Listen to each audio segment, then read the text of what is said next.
కృష్ణా జిల్లా గన్నవరం మండలం మెట్లపల్లిలో చిరుతపులి మృతి చెందింది. గ్రామానికి చెందిన రైతు తన పంట పొలం రక్షించేందుకు పందులకు ఉచ్చు పెట్టగా ఉచ్చులో చిక్కిన చిరుతపులి చనిపోయింది.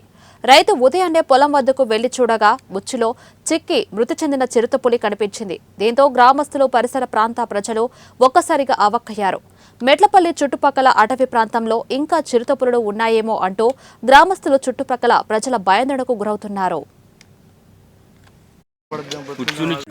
నమస్తే అండి, నా పేరు తులసి మాధవ. నేను గత 4 సంవత్సరాల నుంచి తోట కౌలుకు తీసుకొని నేను మందడపు నవీన్ కుమార్ గారు ఇద్దరం కలిసి సేద్యం చేస్తున్నామండి. ఈరోజు ఉదయం మా తోటలో కాపలాదాడైనటువంటి పెద్దే మల్లేష్ పొలాలు నరగడానికి వచ్చి చూసి నాకు ఫోన్ చేసి తెలియపరిచారండి.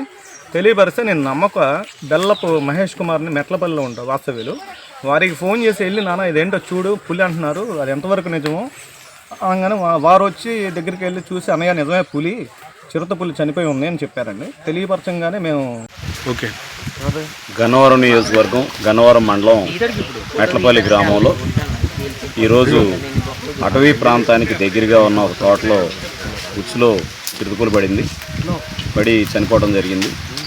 ఆ విషయం తెలుసుకుని పక్క తోటలో ఉన్న మేము ఇక్కడ రావడం జరిగింది. పిల్లు అనుకున్నాను, నీళ్ళకి శాఖలు తీయటం కానీ కావాలంటే మొక్కలు కనపడేసరికి పారిపోయాము. తర్వాత వీరే మొదట చూసింది మీరేనా ఉదయం?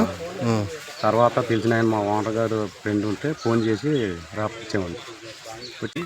ఈరోజు ఉదయం ఈ మన గన్నవరం నియోజకవర్గ పరిధిలో ఉన్న సోషల్ మీడియాలో, వాట్సాప్ గ్రూపుల్లో విధంగా మెట్లపల్లి గ్రామ పరిసర ప్రాంతాల్లో ఒక చిరుతపులి ఉచ్చుకి చిక్కుకొని చనిపోయిందనే విషయం మా దృష్టికి రావడంతో ఇక్కడ వచ్చాను. నేను వచ్చి విచారించాము. ఇక్కడ ఈ వసంతవాడికి చెందిన దుర్గారావు గారు అనే అతనికి చెందిన ఈ మామిడి తోట అనేది మన కొండ ప్రాంతానికి సరిహద్దుగా ఉంటుంది.